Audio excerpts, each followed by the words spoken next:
My dad was about to change someone's life forever. And the funniest part? I was the one who put him up to it. Nobody at that table knew that. Not Karen. Not my aunts.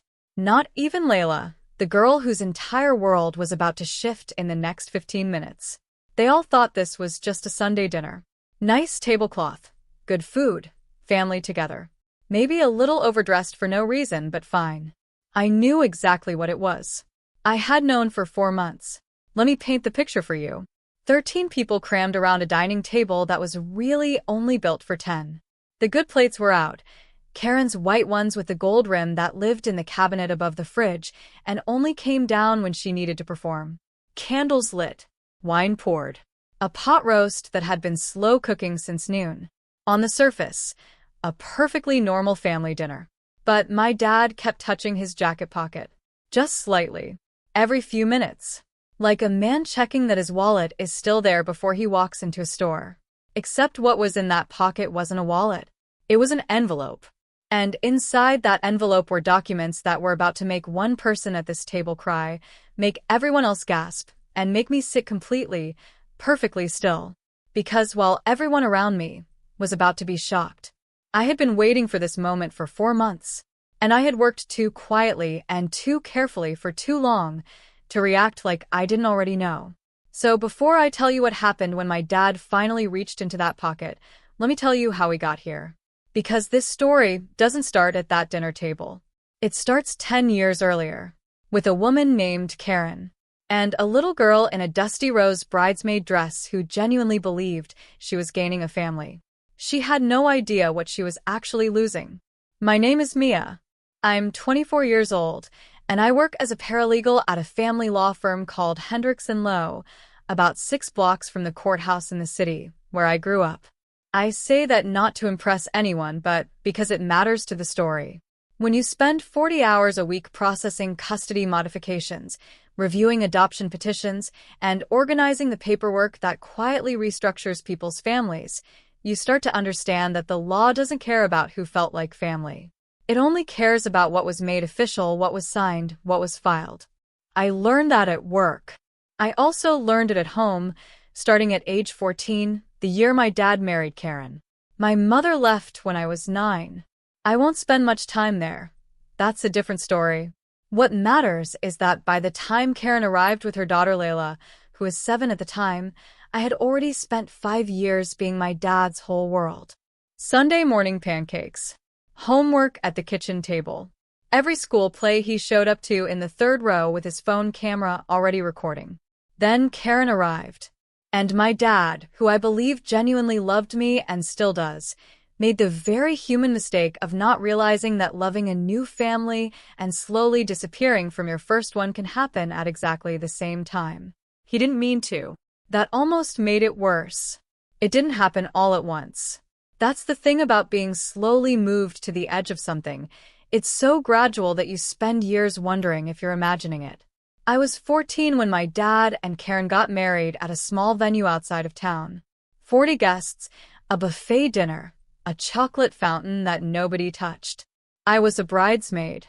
I wore a dusty rose dress that Karen had chosen and smiled in every photograph. I thought we were starting something. By the time I was 16, I had started noticing the arithmetic of our household. Layla's dance recitals were on the shared family calendar, with 2 reminder alerts. My debate competitions were things I mentioned on the way out the door and recapped at dinner if anyone asked, which they usually didn't. When Layla turned 13, Karen organized a birthday party with a rented photo booth and a custom cake from the bakery on 5th Street. I know because I helped set up the streamers. When I turned 17, my dad took me to Applebee's, forgot to make a reservation, and spent most of dinner answering texts from Karen about a plumbing issue at the house. I told myself these were small things. Then came the college conversation. I was 17, sitting at the kitchen table with a brochure for the university's pre-law program, and I asked my dad about tuition support. He looked genuinely pained. He said money was tight. He said maybe I could look into scholarships, maybe community college first. Maybe we'd revisit it. 6 months later, I overheard him and Karen discussing the private middle school they were planning to enroll Layla in. Tuition, $11,400 a year. Non-negotiable, Karen said. She deserves the foundation. I paid for my own undergraduate degree. Loans, one part-time job at a coffee shop, one part-time job waitressing on weekends. I graduated in 3.5 years to cut costs. Nobody came to my graduation. Dad said he had a conflict. Karen's mother was visiting from out of state. He sent a card with $50 inside, and the words, "So proud of you," kiddo written in his handwriting. I kept that card, not out of sentimentality, out of documentation. Because somewhere around age 21, I stopped being the girl who waited for her father to notice the imbalance and started being the woman who understood that if anything was ever going to change, I was going to have to be the one to change it.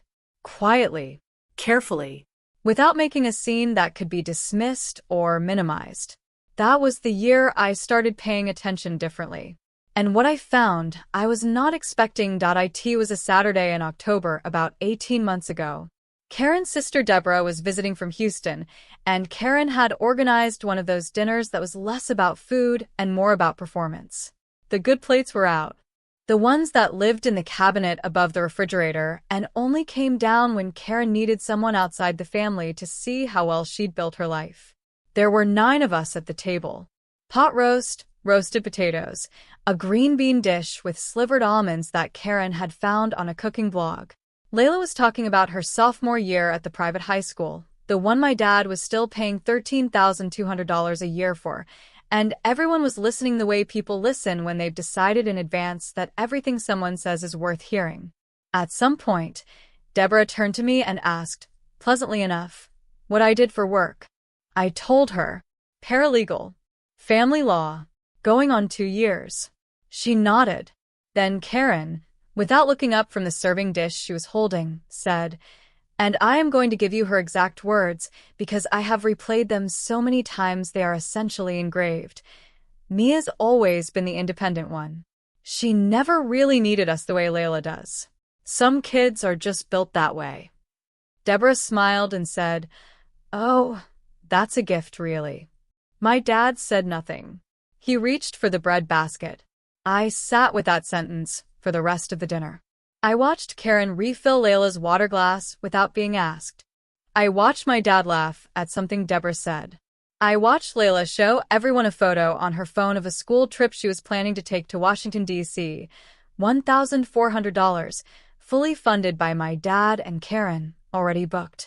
She never really needed us.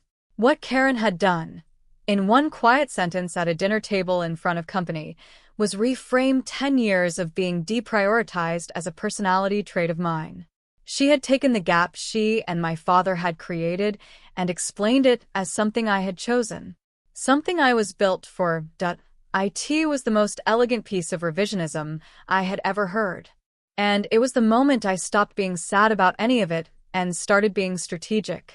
I drove home that night, sat in my car in the parking lot of my apartment building for 22 minutes, and made a decision. It was time to actually use what I knew. 3 weeks after that dinner, my dad called and asked if I could help him go through some old files. He and Karen were refinancing the house, and there was a storage unit, his storage unit, the one he'd had since before he remarried, full of old financial documents, tax records, and paperwork from the years before Karen. He needed someone organized, someone who knew what to keep and what to shred. He called me, not Karen, not Layla, me. I drove over on a Tuesday afternoon with a box of file folders and a label maker. The unit was a 10 by 10 space in a facility off Route 9, climate-controlled, smelling faintly of old cardboard and motor oil. There were 4 banker boxes stacked against the left wall and a filing cabinet in the corner that hadn't been opened, by the look of the dust on the handle, in several years. I started with the banker boxes. Tax returns going back to 2003. Old mortgage statements. A folder of receipts from a contracting business my dad had briefly run in his 30s. Standard. Then I opened the filing cabinet. The 3rd drawer down had a hanging folder labeled, in my dad's handwriting, MIA, Future. Inside were 31 documents. I stood in that storage unit for 40 minutes reading them. There was a 529 college savings account opened in my name in 2009 when I was 11 years old, with a starting deposit of $8,000.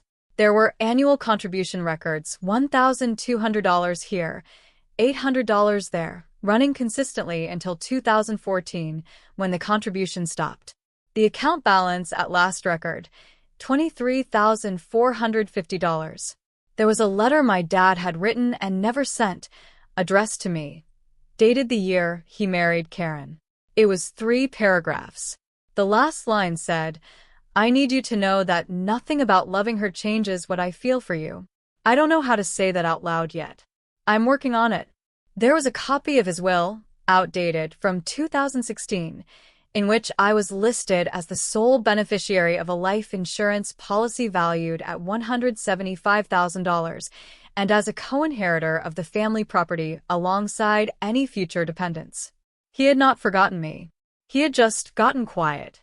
Let the noise of his new life drown out the intention. And Karen, I realized in that moment, almost certainly did not know this filing cabinet existed. Because if she had, the 529 would have been liquidated years ago. The will would have been revised. The letter would not still be folded neatly in a hanging file with my name on it. What they didn't know was that I wasn't just his overlooked daughter anymore. I was legally and financially still very much in the picture. And now I knew exactly where the picture was kept. I didn't say anything for 2 weeks. I finished organizing the storage unit. I labeled every folder. I handed my dad a clean inventory list and told him which documents to keep for the refinance and which to shred. I was professional. I was helpful. I smiled when I left. Then I went home and I thought very carefully about what I actually wanted. This is the part people always get wrong in situations like this. They think the goal is to win, to expose, to make the other person feel exactly what they made you feel. But I had processed enough family law cases at Hendricks and Lowe to know that the people who went in swinging usually walked away with less than the people who went in prepared. I didn't want a confrontation. I wanted a correction. So I started with the 529 account. I called the financial institution listed on the statements, identified myself, provided my social security number and date of birth, and confirmed that the account was still open and still in my name as beneficiary. It was. The current balance, with years of untouched market growth, had reached $31,200. I did not touch it. I simply confirmed it existed and requested that all future correspondence be sent to my address. Then I called an estate attorney, not anyone from my firm, someone 2 cities over, a woman named Patricia Osei, whose name I'd seen on a referral list we kept at the office. I paid her $200 for a 1-hour consultation. I brought copies of the will, the 529 records, and the letter. I asked her what my position actually was. She told me it was stronger than I probably realized. I went home that night, and I sat with all of it for another week. And then I called my dad. I asked if he wanted to get coffee. Just the 2 of us. He sounded surprised. We hadn't done that in years, maybe since before Karen. He said yes immediately, which told me something. We met at a place called Harbor Grounds on a Wednesday morning. He ordered a black coffee. I ordered an Americano. We talked about nothing for about 10 minutes, his work, the refinance, a trip Karen was planning. And then I set my cup down and I said, "Dad, can I ask you something?" He said yes. I said, "Does Layla know how much you love her? Like, has she ever had a moment where it was made completely official? Where she didn't have to wonder?" He looked at me for a long time. I watched something move across his face that I hadn't seen in years. Something that looked like recognition. Like a man remembering a letter he'd written and never sent. He said, "I've been thinking about that, actually." I said, "I think you should do something about it. I think she deserves that.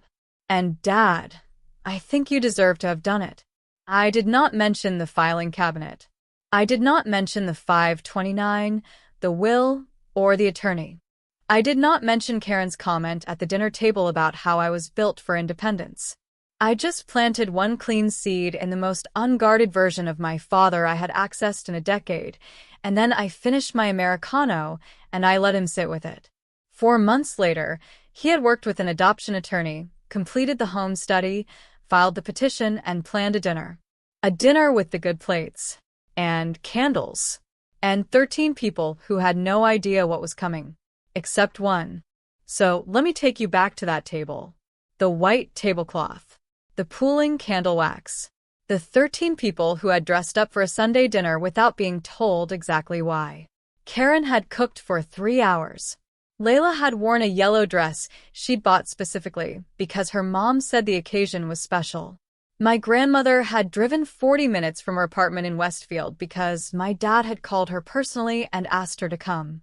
I arrived 7 minutes early and sat at the seat I always sat at, second from the end, across from my Aunt Renata, close enough to the kitchen that I'd spent most of my childhood jumping up to help bring things to the table.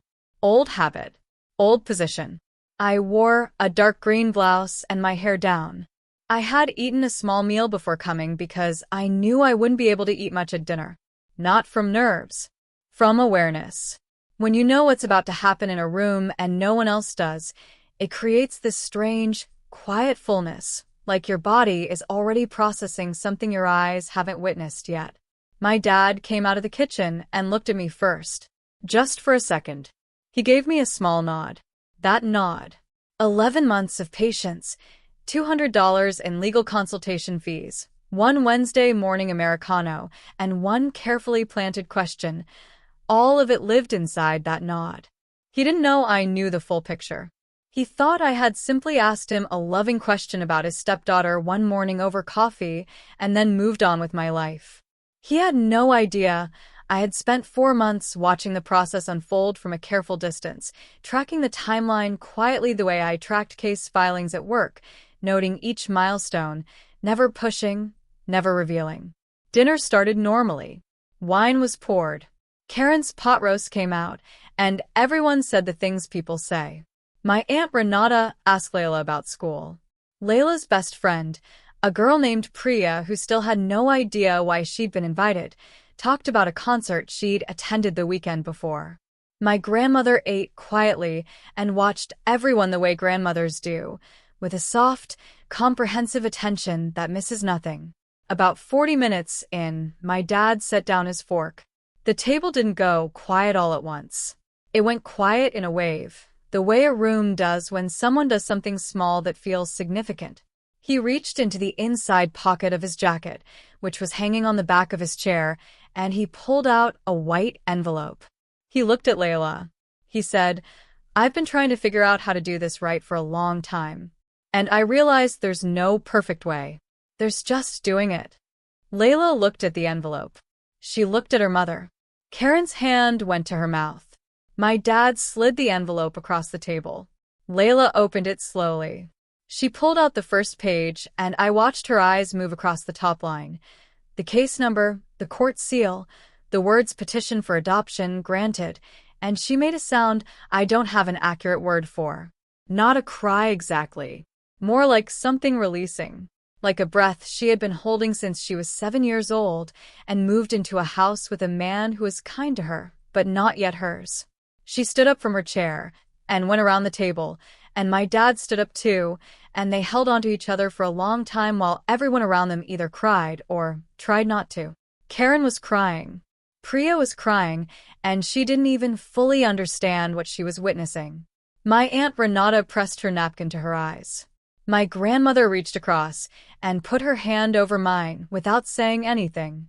I did not cry. Not because I wasn't moved, I was. Genuinely and completely. But because I had already done my crying. I had cried in that storage unit on Route 9, standing in front of a filing cabinet drawer labeled with my name, reading a letter my father had written to me when I was 14 and never found the courage to give me. I had already processed the grief of that. The years of feeling like a guest in my own family story. The graduation card with $50 inside. The Applebee's birthday dinner. The sentence at the dinner table, "She never really needed us," spoken so calmly, so convincingly, as if it were simply a fact about my nature rather than a quiet verdict Karen had spent years constructing. I had processed all of it. And then I had chosen what to do with it, that I had chosen to use the one thing nobody in that room knew I had, which was a clear, unobstructed view of who my father actually was underneath the decade of distraction. A man who had opened a college savings account for his daughter when she was 11. A man who had written a letter he was too afraid to send.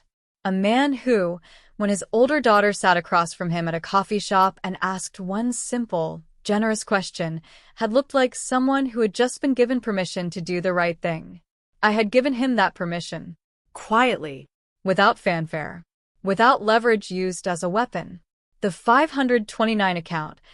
I'm still working through the details of how to approach that conversation with him. Patricia Osei, my attorney, has advised patience. There is no urgency. The account is mine, the money is there, and my father's intentions were always real. That conversation will happen when the time is right between the two of us, over coffee probably. Not as a confrontation, as a continuation. The will revision, that's already been discussed. Not by me. By him. He called me 3 weeks after that dinner and said he wanted to sit down with his attorney and make sure everything was updated and accurate. He used the word fair twice in that conversation. I told him I appreciated it and that I trusted him. Karen does not know about any of this. She does not know about the filing cabinet, the 529, the attorney consultation, or the Wednesday morning coffee where her husband's older daughter asked him one question that quietly changed the direction of their family. She sat at that dinner table and cried at a moment she believed she had orchestrated entirely. And maybe that's enough. Maybe the point was never to make Karen understand what she'd done.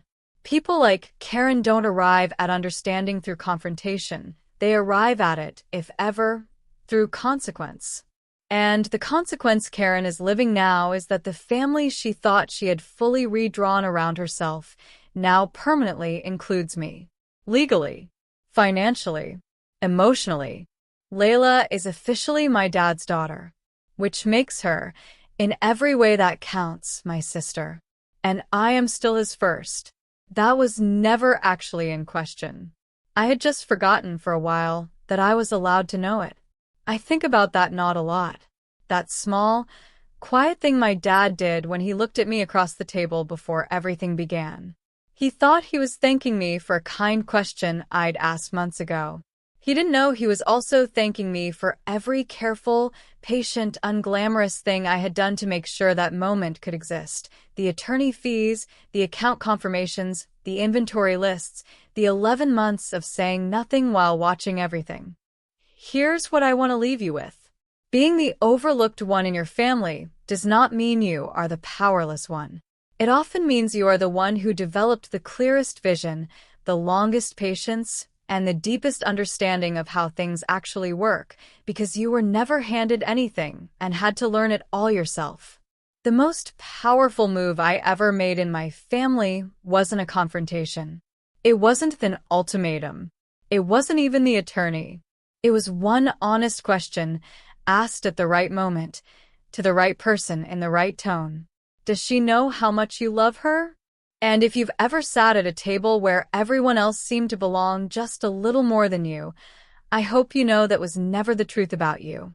That was just a story someone else was telling.